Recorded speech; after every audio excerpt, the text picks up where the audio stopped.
पिछले 4 दशकों में बियर जंगलों में घूम घूम कर हमने देश में लुप्त हो रहे जानवरों पर अनेक डॉक्यूमेंट्री फिल्म बनाई हैं। पर हमारी हमेशा एक तमन्ना रही है आसमान से जंगलों के फिल्मांकन की। इसके लिए हमने चुना हॉट एयर बलून का रोमांचक और जोखिम भरा अभियान। आइए आप भी हमारे साथ इन अनोखे अभियानों पर।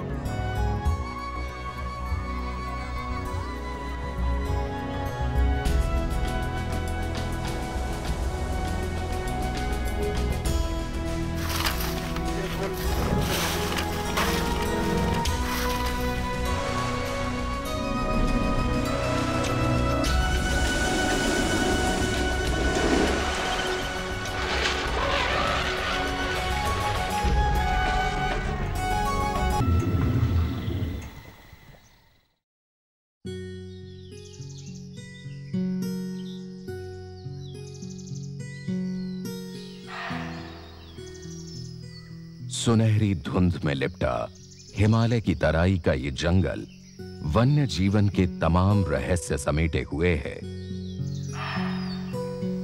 जानवरों के लिए जन्नत।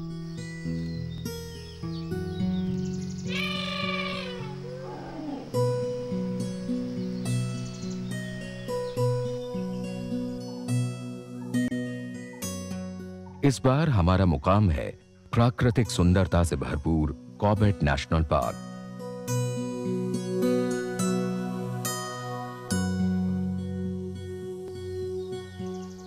तराई के इसी इलाके से आदमखोरों का आतंक खत्म करने वाले जिम कॉर्बेट के नाम पर बना ये पार्क भारत का पहला राष्ट्रीय अभयारण्य है।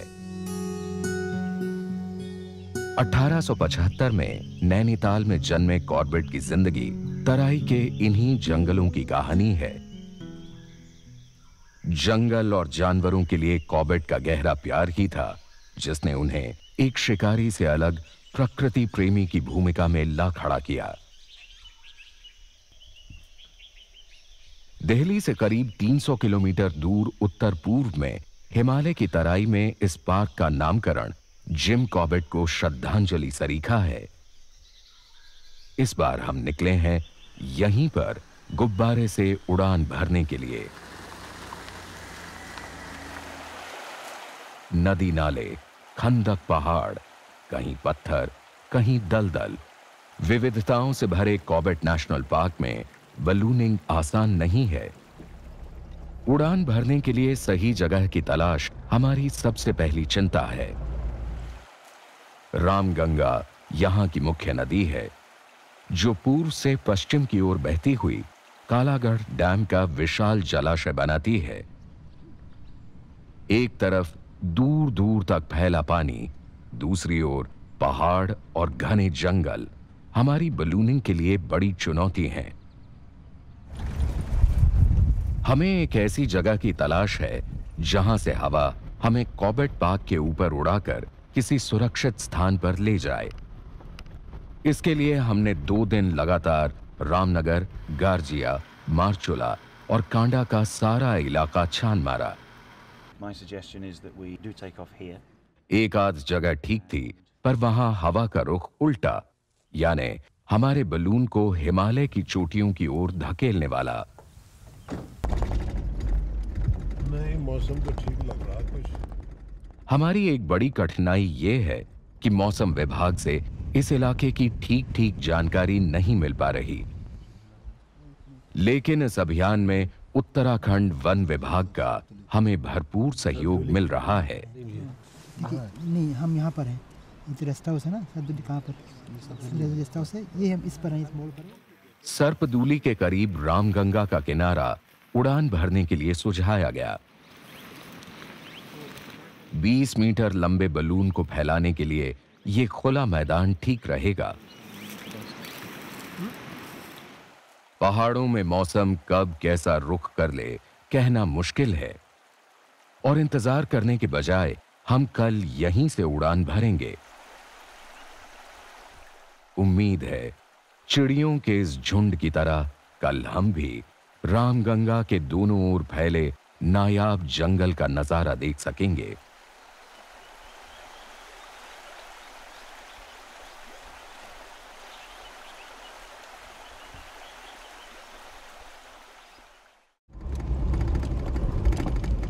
आज चौथा दिन है। पौ फटते ही हम निकल पड़े रामनगर से। हमें सर्पदूली पहुंचने में 1 घंटे से ज्यादा समय लगेगा।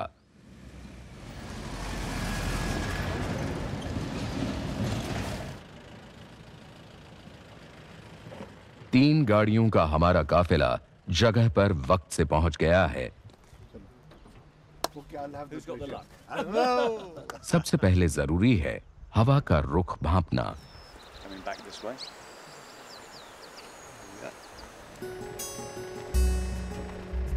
सब ठीक, तैयारी शुरू। बेंत और विलो से बनी इस मजबूत बास्केट में बिल ने 3 सिलेंडर रख लिए हैं ताकि हम कम से कम 2 घंटे उड़ान भर सकें।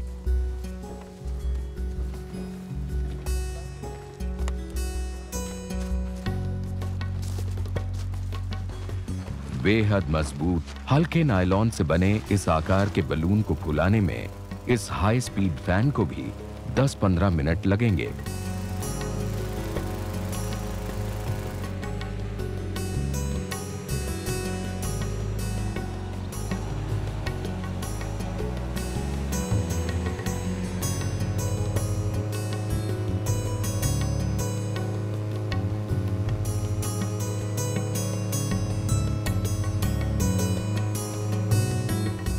बर्नर खुला, हवा गर्म होने के साथ साथ बलून सीधा होने लगा।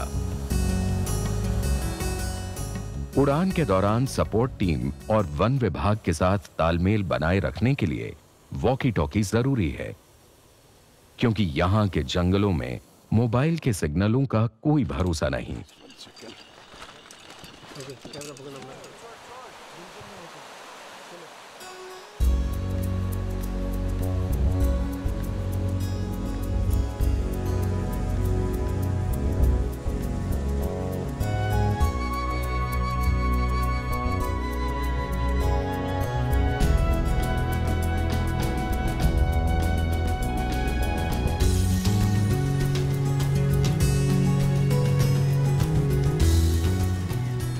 हवा हमें नदी के साथ साथ ढिकाला की तरफ ले जा रही है।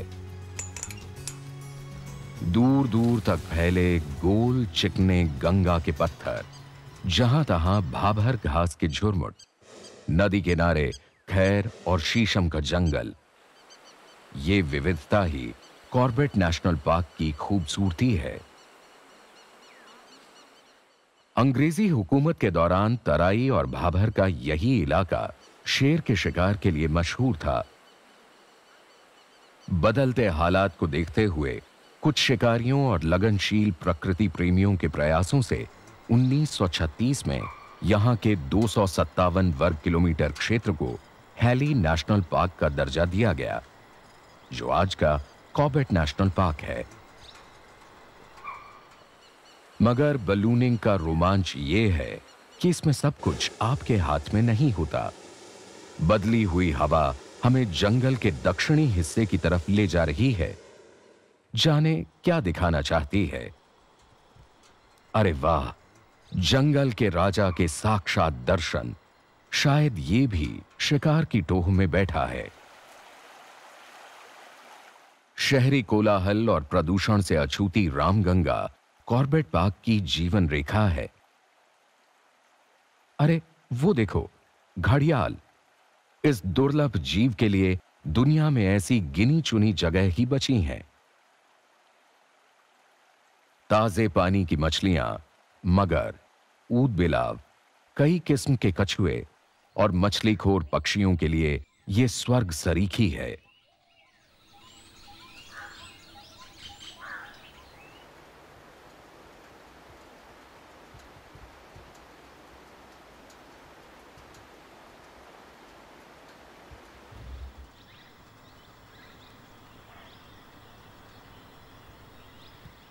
कॉर्बेट के विभिन्न ऊंचाइयों वाले पहाड़ों पर पेड़ पौधों की करीब 200 प्रजातियां मिलती हैं। 35 मीटर ऊंचे साल के चमकदार वृक्षों से बना घना जंगल कॉर्बेट की खूबसूरती में 4 चांद लगाता है।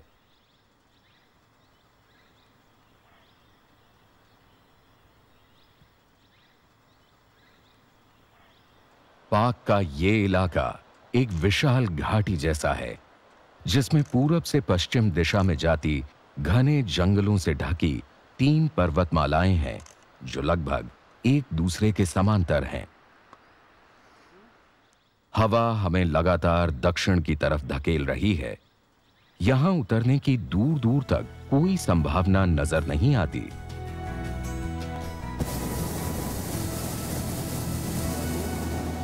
हमने और ऊंचे जाने का फैसला किया।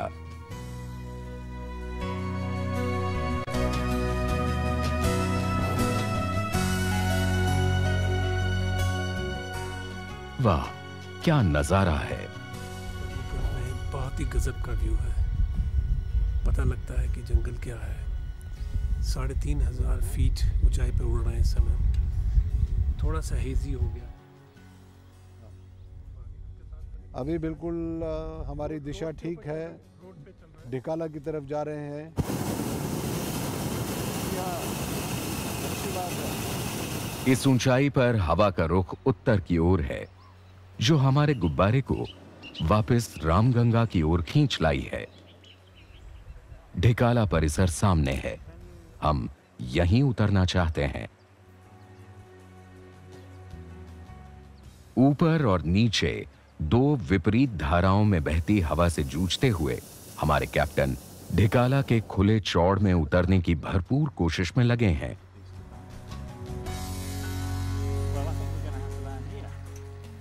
लेकिन हवा को शायद ये मंजूर नहीं। हम लाचार हैं। रामगंगा के तट पर ही उतरने का फैसला किया गया। उड़ना एक बात है, इससे भी अहम है पहाड़ जैसे बलून को बिना कोई नुकसान पहुंचाए उतार लेना।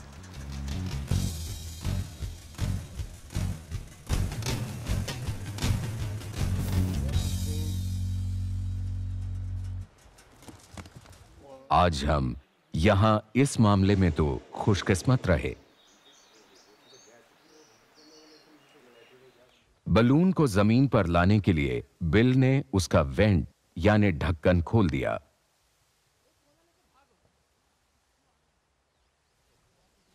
गर्म हवा बाहर और बलून नीचे। पर असल समस्या तो अब है भारी साजो सामान को ऊपर गेस्ट हाउस तक पहुंचाना।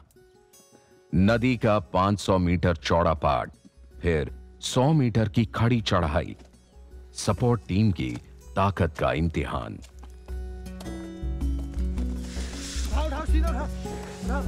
अभी तो घसड़ के ले वो उठा लो। 104 किलो वजनी बलून 6 आदमियों के लिए भी भारी। See, this is the camp elephant. On top of that you have tiger following. And it's a male tiger. Huge. बाघ के निशान कॉर्बेट पार्क के चप्पे चप्पे पर हैं।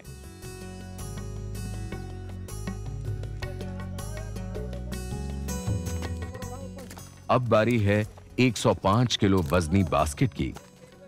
100 सीढ़ियों की खड़ी चढ़ाई दम निकालने वाली है।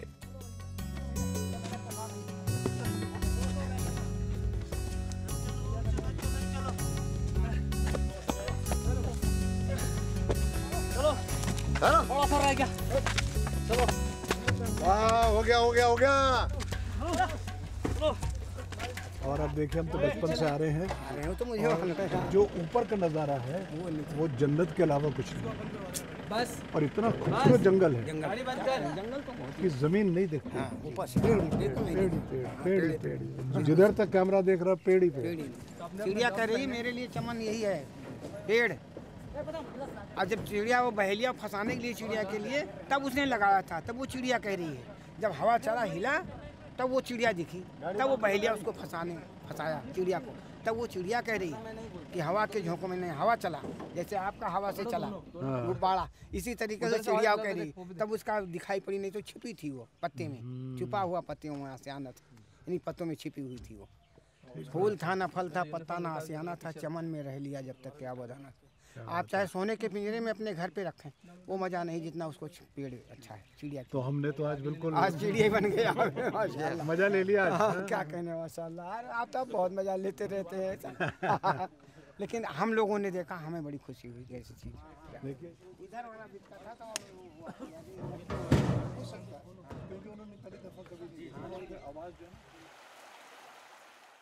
दोपहर ढलते ही हम निकल पड़े फोटोग्राफी के लिए।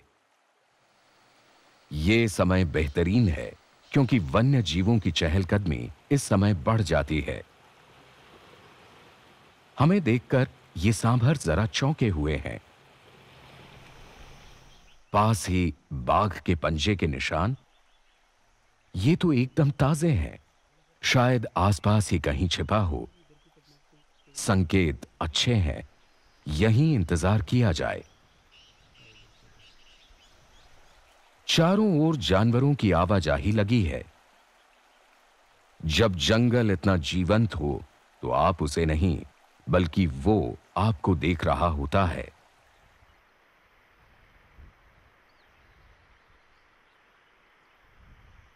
छिपने के लिए घना जंगल, भरपूर शिकार और पानी के सदाबहार सोते, कॉर्बेट में ये सब है। बाघ को भला और क्या चाहिए। इस चौकन्ने सांभर को शायद कुछ दिखा।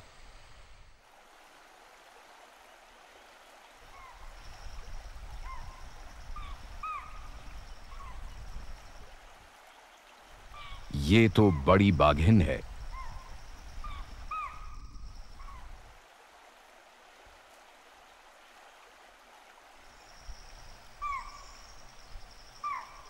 दूध से भरे थन बता रहे हैं कि इसके बच्चे काफी छोटे हैं।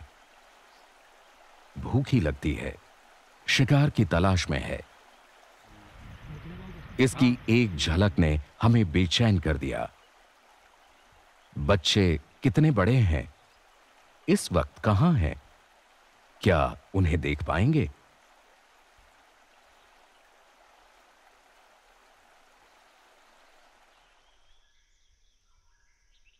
हमने सुबह फिर इसी बाघिन की तलाश में निकलने का फैसला किया।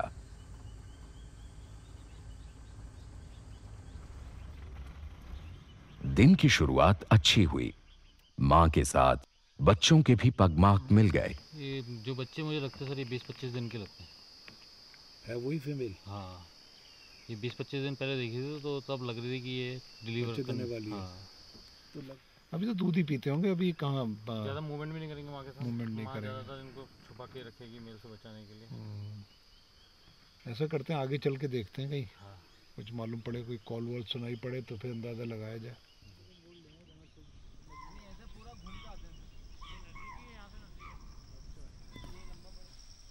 जो हमें नहीं दिख रहा वो ये देख रहे हैं।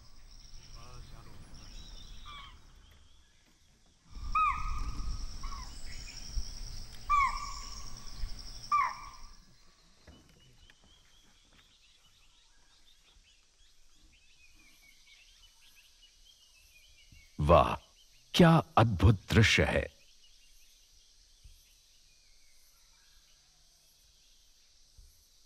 कॉर्बेट पार्क के लिए एक और अच्छी खबर। मां ने गुस्सा जताया।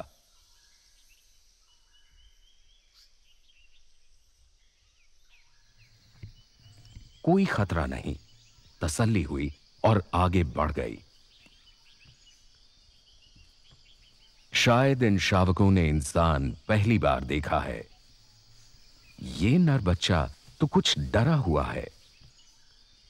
बेफिक्री से उछलते इन मासूम शावकों को देखना एक बेमिसाल अनुभव है। हम बेहद भाग्यशाली हैं। कॉर्बेट के इतिहास में इतने छोटे बच्चे पहली बार फिल्माए गए हैं। तकरीबन 18 माह तक ये बच्चे मां की देखरेख में जंगल के तौर तरीके सीखेंगे।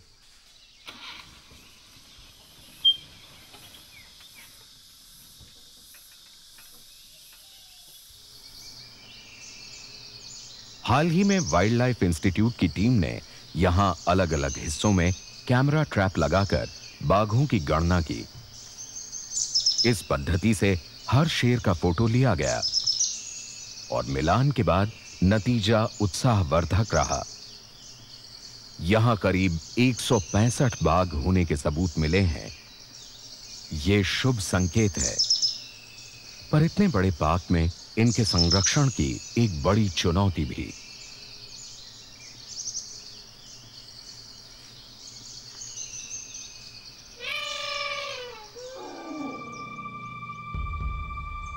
कुछ आगे चलकर हमारा सामना हुआ मदमस्त गजराज से।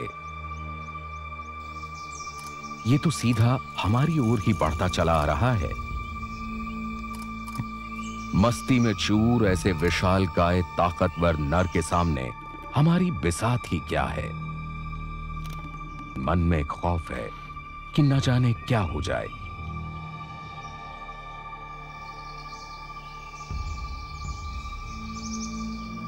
जोड़ा बनाने के लिए बौराया हुआ ऐसा नर अपने आपे में नहीं रहता। ऐसे में इसके आसपास होना खतरनाक साबित हो सकता है। गनीमत है, सिर हिलाकर नाराजगी दिखाई और रास्ता बदल लिया।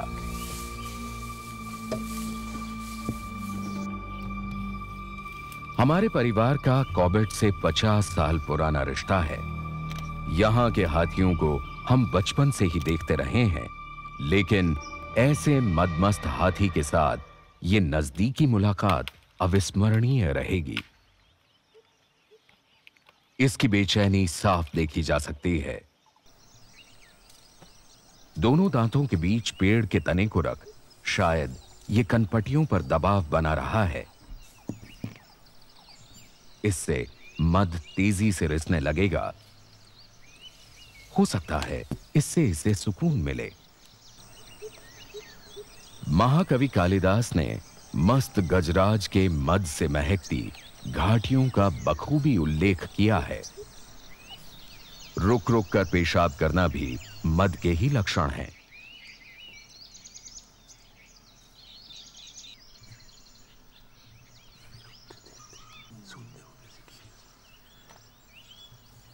ये सूंड उठाकर किसी हथिनी की गंध ले रहा है ताकि जोड़ा बना सके। यहां तकरीबन 400 जंगली हाथी छोटे बड़े झुंडों में रहते हैं। इसके लिए मौके अच्छे हैं।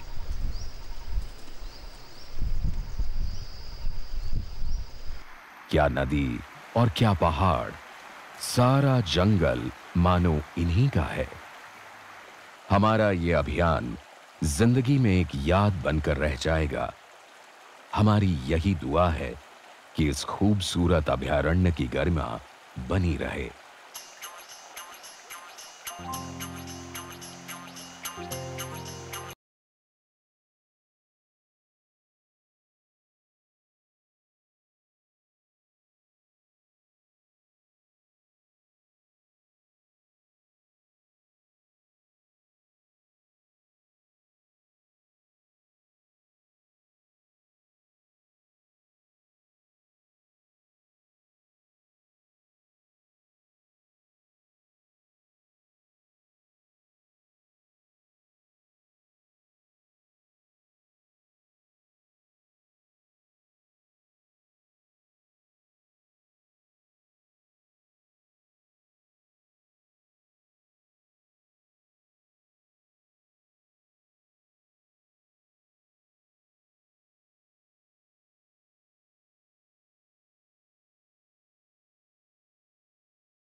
पिछले 4 दशकों में बियर जंगलों में घूम घूम कर हमने देश में लुप्त हो रहे जानवरों पर अनेक डॉक्यूमेंट्री फिल्म बनाई हैं। पर हमारी हमेशा एक तमन्ना रही है आसमान से जंगलों के फिल्मांकन की।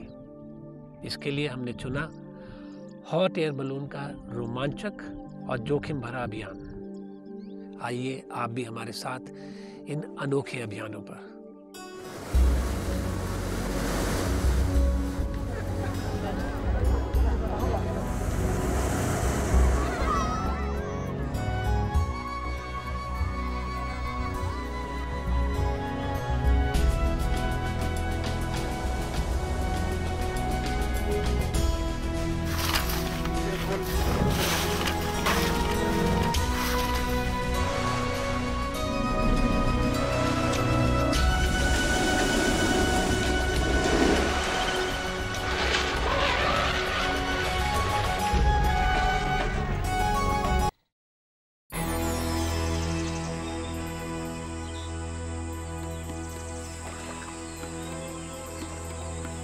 वन्य प्राणियों की विविधता और प्राकृतिक सौंदर्य से भरपूर ये है बार नवापारा का अभयारण्य।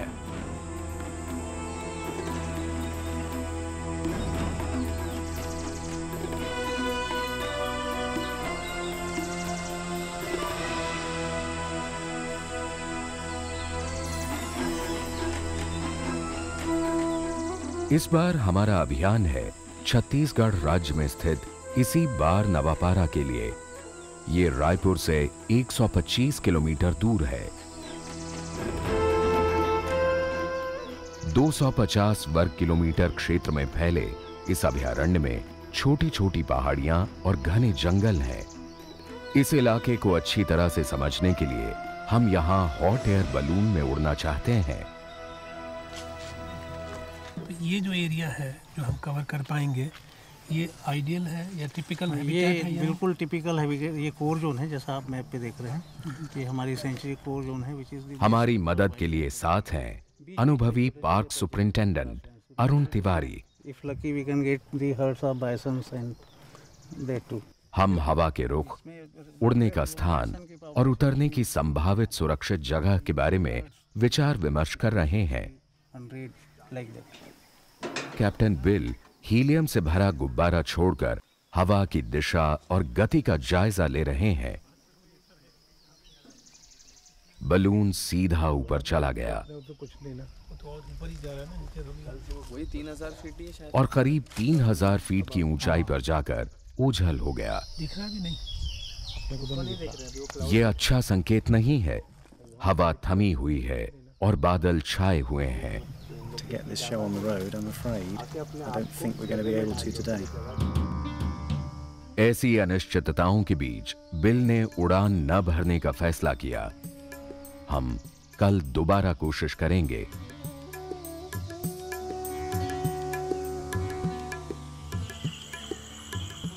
अभयारण्य में आमतौर पर पर्यटक को रात में घूमने की इजाजत नहीं होती, पर हम अपने दर्शकों को दिखाना चाहते हैं कि इन जंगलों में रात को कितनी चहलकदमी रहती है। हमें खुशी है कि हमारा विशेष अनुरोध उच्च अधिकारियों ने मान लिया। जानवरों का अंधेरे में फिल्मांकन करने के लिए हम नाइट विजन कैमरा और इंफ्रारेड लाइट से लैस हैं। हमारी शुरुआत हुई एक पाम सिवेट से। आमतौर पर शाकाहारी ये जीव रात में ही सक्रिय होते हैं और दिन भर पेड़ों की खोखल में पड़े सोते रहते हैं। आगे चीतलों का एक झुंड दिखा जो कि पानी पीकर लौट रहा था। इन हृष्ट-पुष्ट सुअरों के लिए यहां खाने की कोई कमी नहीं। अरे वाह, एक नहीं दो भालू, शायद मां और बच्चा है। दिन भर गुफाओं में सोने के बाद ये खाने की तलाश में निकले हैं। कंदमूल, फल, कीड़े मकोड़े सब खा लेते हैं। शहद और दीमक इन्हें बहुत प्रिय है। भालुओं की शारीरिक रचना उनकी जीवन शैली के अनुरूप है। बामियों की दीमक को खोदने के लिए इनके पास हैं बड़े बड़े नाखूनों वाले मजबूत पैर।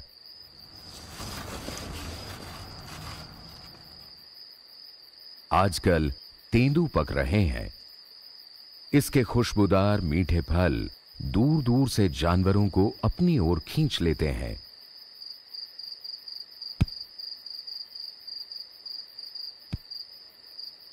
ये भालुओं का एक मुख्य आहार है।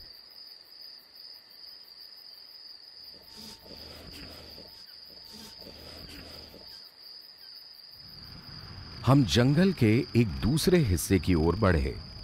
यहां मिला हमें गाय गौर का एक झुंड। ये बार नवापारा की शान है। आमतौर पर पहाड़ी इलाकों में रहने वाले ये जीव खाने की तलाश में मैदानी जंगलों में आ जाते हैं। घास, पेड़ों, झाड़ियों के पत्ते, गिरे फल और बांस इनका मुख्य भोजन है।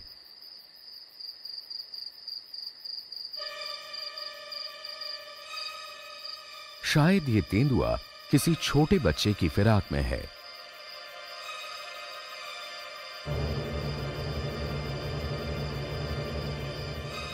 लगता है कि तेज नाक वाले कुछ सदस्यों को इसकी भनक पड़ गई।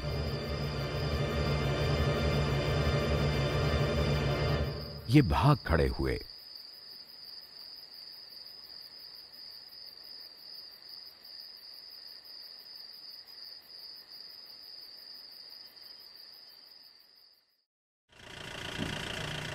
अगले दिन हम लोग बहुत सवेरे ही कोठारी गांव के पास खुले मैदान में पहुंचे और जुट गए तैयारियों में। बिल ने बास्केट के ऊपर बर्नर लगाकर तैयारी शुरू की। अब 70 फुट लंबे जमीन पर बिछाए गुब्बारे में पंखे की मदद से हवा भरनी है।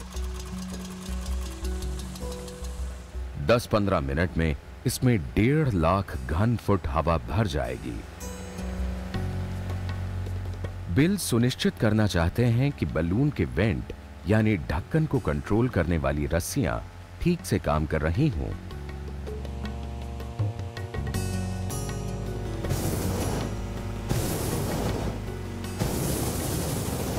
बलून में भरी हवा को गर्म करना शुरू करते हैं।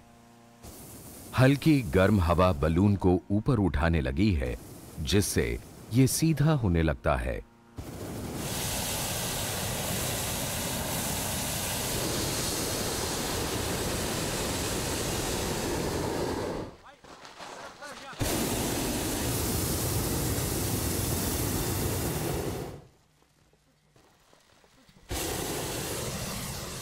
बलून के नीचे लगी विलो और बैंत से बनी एक बड़ी टोकरी है, जिसमें हम 4 लोग उड़ान भरेंगे।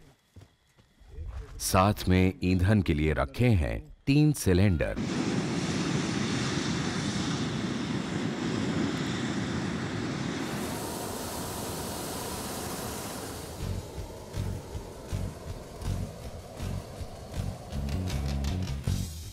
शुरू हुआ हमारा बार नवापारा का हवाई सफर।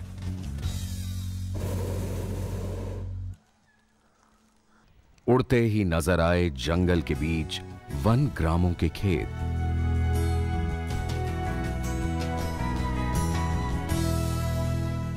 हवा की गति लगभग 7 किलोमीटर प्रति घंटा है, जो हमें पश्चिम की ओर ले जा रही है।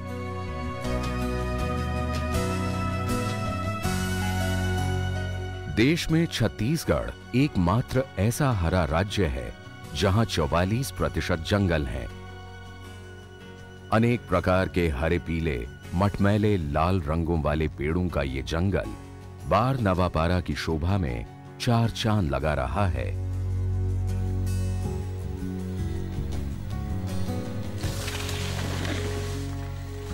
हम जमीन से केवल 100 फुट की ऊंचाई पर उड़ रहे हैं, जिससे जंगल का पूरा लुत्फ उठा सकें।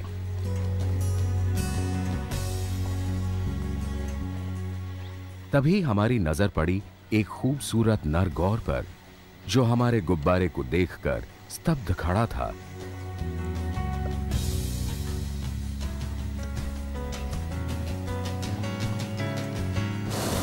बर्नर की आवाज से शायद ये चौंक गया।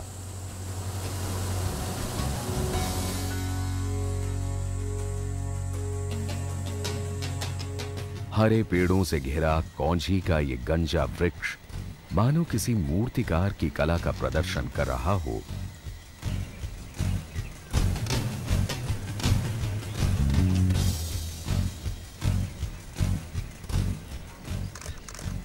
बार नवापारा के जंगल का 28% बांसों से ढका है। यहां महुआ, तेंदू, शाल और सागवान जैसे पेड़ों के मिश्रित वन हैं। कभी इस इलाके में गोंड और भील जाति के लोग जगह बदल बदल कर खेती किया करते थे। मनमाने ढंग से जंगलों को जलाना और काटना आम बात थी। 1976 में अभयारण्य बनने के बाद भी यहां जंगलों का दोहन होता रहा। 15 साल के बाद ही इस पर पूरी रोक लगाई गई। आज की स्थिति बिल्कुल बदली हुई है। इन बचे जंगलों पर चारों ओर से भारी दबाव है। इसमें छोटे बड़े कई नदी नाले हैं जो गर्मी आते आते सूख जाते हैं। इसलिए वन विभाग ने अभयारण्य के कई हिस्सों में जलाशय बनाए हैं।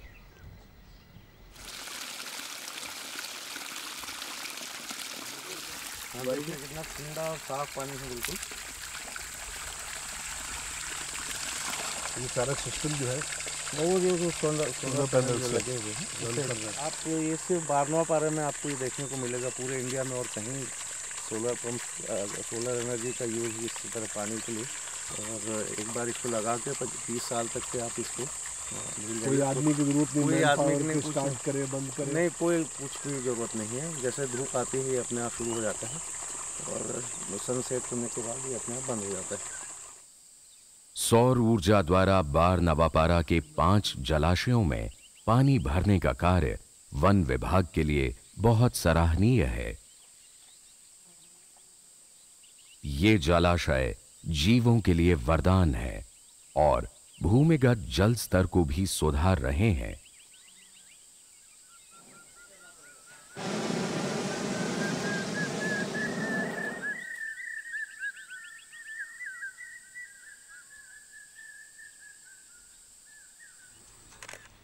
इस इलाके में काले बोल्डरों और चट्टानों वाली कई छोटी बड़ी पहाड़ियां हैं। ये जंगली भालू, तेंदुआ, लकड़बग्घा जैसे जानवरों के पसंदीदा ठिकाने हैं। हमें उड़ते हुए 1 घंटे से ज्यादा हो चुका है। तभी हमारी नजर पड़ी चमगादड़ों से लदे डूमर के एक विशाल पेड़ पर। शाम होते ही ये मौसमी फल फूलों की तलाश में दूर दूर निकल जाते हैं। दिन निकलते ही अपने बसेरे पर लौट आते हैं। चमगादड़ विश्व में अकेला उड़ने वाला स्तनपायी है। उल्टे लटके ये चमगादड़ पंख फड़फड़ाकर अपने तापमान को बनाए रखते हैं।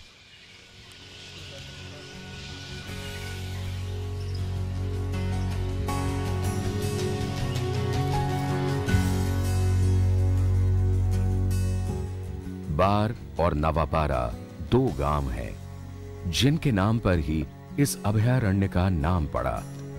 हमारी किस्मत अच्छी है कि हवा हमें इन्हीं गांवों के खेतों की ओर ले आई है।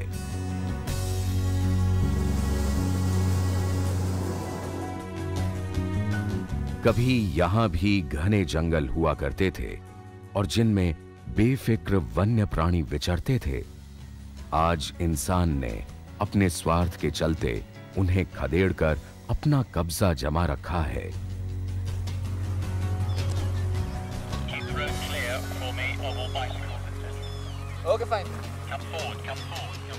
हमारे बलून को नीचे उड़ता देख बच्चे पीछे हो लिए।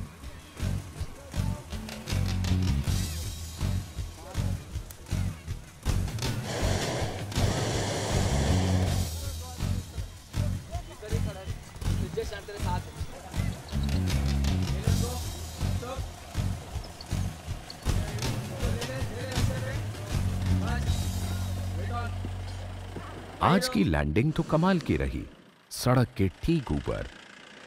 और क्या था, कैप्टन बिल ने गुब्बारे को सीधे पिकअप पर ही रख दिया।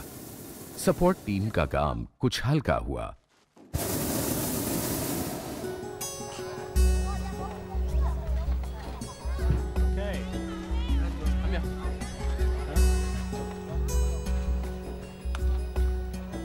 गांवों का हुजूम उमड़ पड़ा।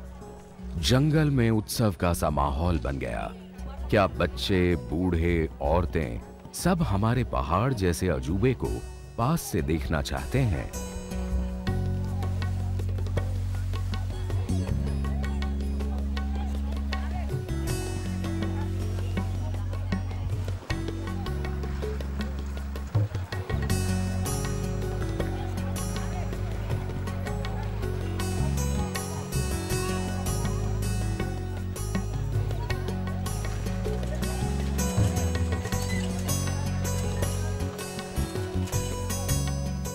हमारे सहायकों ने गुब्बारे को संभालना शुरू किया।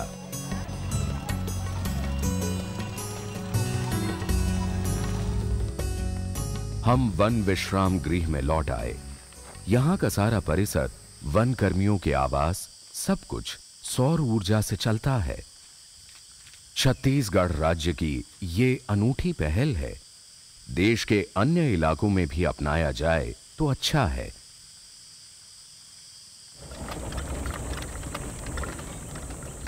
कुछ आराम करने के बाद हम फिर निकल पड़े जंगल के लिए।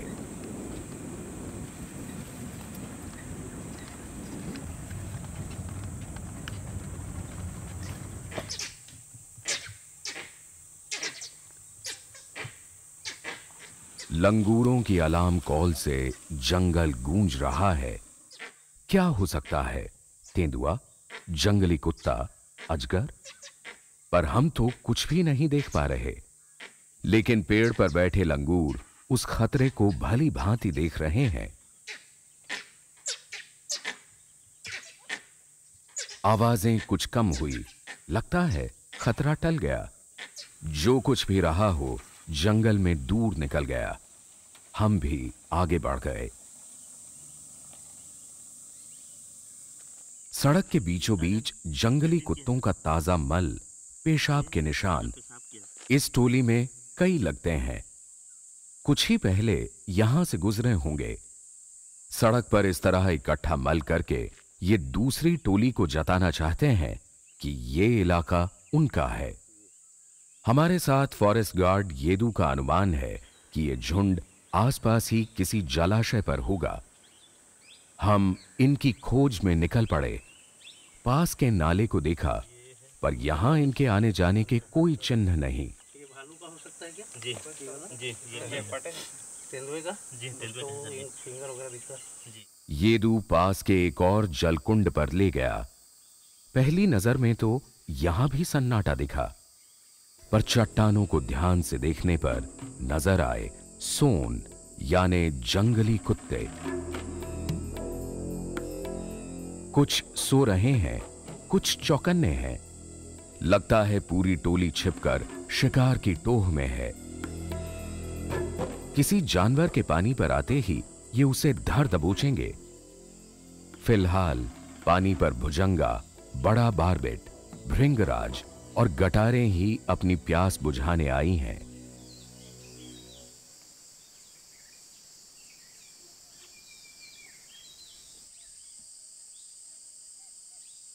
दोपहर ढलते ही एक एक करके गिरोह के 8-10 सदस्य पानी की तरफ बढ़ने लगे।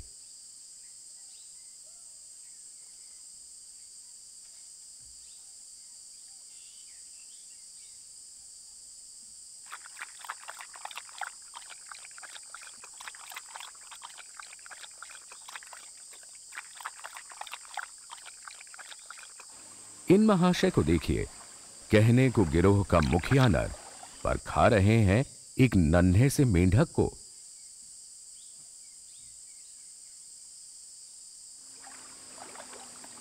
इसके इशारे पर सारा झुंड शिकार के लिए निकल पड़ा।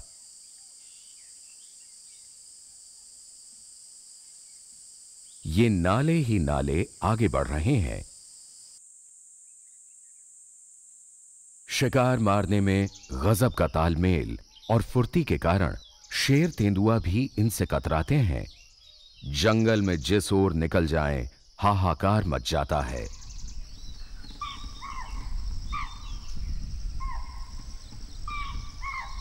आखिर इन्होंने एक छोटे चीतल को मार ही गिराया। जंगल में तृणभोजियों की संख्या को संतुलित बनाए रखने में सोन कुत्तों की अहम भूमिका है। बारनोपारा का जो एरिया है उसमें वाइल्ड लाइफ की बहुत अच्छी पॉपुलेशन है, बहुत बड़ी वैरायटी है यहाँ पे वाइल्ड लाइफ की। तो यदि इसका एरिया बढ़ा दिया जाता है तो इसको केवल एक अच्छा नेशनल पार्क नहीं बल्कि इसमें पूरी क्षमता है कि इसको एक अच्छा टाइगर रिजर्व बनाया जा सके। बारनवापारा अभयारण्य के सामने कई चुनौतियां हैं। इसके अंदर 22 वन ग्राम हैं जो अपनी जरूरतों के लिए इन जंगलों पर निर्भर रहते आए हैं। जंगलों के वास्तविक स्वरूप को बनाए रखने के लिए इन वन ग्रामों का जंगल के बाहर पुनर्वास बहुत जरूरी है। इससे ग्रामीणों को नई जिंदगी मिलेगी और अभयारण्य को अपना खोया हुआ जंगल। इसके लिए वन विभाग की कोशिशें जारी हैं, लेकिन ये काम आसान नहीं। हर किसान को 1800 को दे रहा है, उसको हर 1800 को जमीन दीजिए, हम तुरंत तत्काल छोड़ के चले जाएंगे यहाँ से। यहाँ से सहमति पत्र ले जाते हैं। जब वो खेत बनाए के समय आते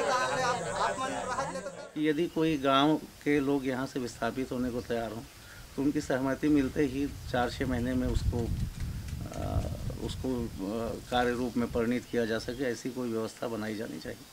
यदि ऐसा हो जाएगा तो मेरे को पूरी उम्मीद है कि हमारे पूरे गांव 1-2 साल में ही बाहर विस्थापित किए जा सकते हैं। मध्य प्रदेश के बाद छत्तीसगढ़ देश का दूसरा राज्य है जहां सबसे ज्यादा आदिवासी रहते हैं। ये लोग सदियों से यहां के जंगलों में रहते आए हैं और उसके महत्व को अच्छी तरह समझते हैं।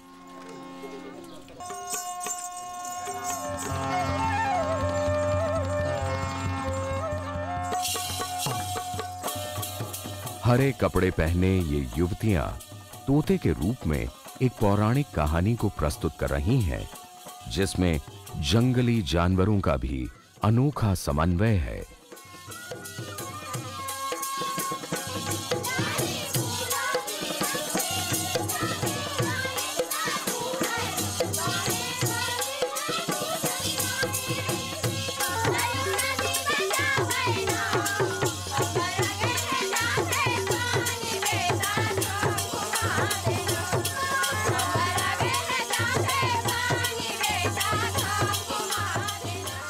हम आशा करते हैं कि भविष्य में जंगल और वन्य जीव भी बचे रहेंगे और ये लोग और इनकी संस्कृति भी